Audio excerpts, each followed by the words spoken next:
आपने अक्सर सुना होगा कि आईएएस बनने के बाद जिंदगी सेट हो जाती है, नाम, शोहरत, पैसा सब कुछ मिल जाता है। लेकिन क्या आपने कभी सोचा है कि आईएएस, आईपीएस या आईएफएस जैसे अफसर जिनके पास इतना पावर और रुतबा होता है, क्या वो अपना बिजनेस चला सकते हैं? क्या कोई आईएएस ऑफिसर नौकरी करते करते साथ में कंपनी खोल सकता है?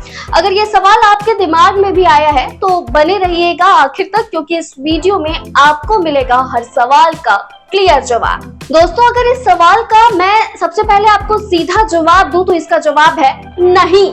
जी हाँ, एक आईएएस अधिकारी बिजनेस नहीं कर सकता, क्योंकि ऑल इंडिया सर्विस रूल्स 1968 के तहत उन्हें किसी भी डायरेक्ट या इनडायरेक्ट बिजनेस में शामिल होने की इजाजत नहीं है। सरकार चाहती है कि एक आईएएस अधिकारी पूरी तरह से पब्लिक सर्विस पर फोकस करे, ना कि प्राइवेट प्रॉफिट पर।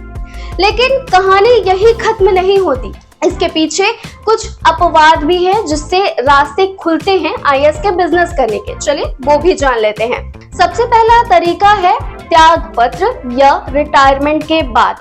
अगर कोई आईएएस अधिकारी नौकरी छोड़ देता है या रिटायर हो जाता है तो वो फिर अपना फुल टाइम बिजनेस कर सकता है। दूसरा तरीका है जीवन साथी या परिवार के नाम पर बिजनेस। आईएएस अफसर खुद तो बिजनेस नहीं कर सकते, लेकिन अपने जीवन साथी या फिर परिवार के किसी सदस्य के नाम पर कंपनी चल सकती है। बस शर्त यह है कि आधिकारिक तौर पर उनका नाम बिजनेस में ना जुड़े। तीसरा तरीका, सरकार की पूर्व अनुमति।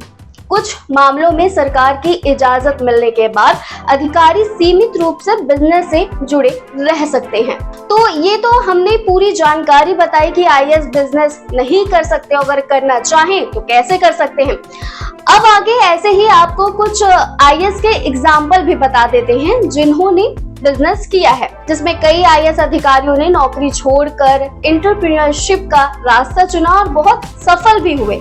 इसमें सबसे पहले नंबर पर आते हैं डॉक्टर सैयद सहद अजीम, 2000 के बैच के आईएएस जिन्होंने अपने पिता की मौत के बाद ग्लोबल हेल्थ केयर सिस्टम शुरू की। दूसरे हैं प्रवेश शर्मा, 34 साल नौकरी के बाद सब्जी वाला नाम से ऑनलाइन किराना डिलीवरी सर्विस लॉन्च की। तीसरा नाम है रोमन सैनी, सिर्फ 25 साल की उम्र में आईएएस बने, लेकिन बाद में नौकरी छोड़कर अनअकैडमी शुरू की, जो आज भारत का सबसे बड़ा ऑनलाइन लर्निंग प्लेटफॉर्म है।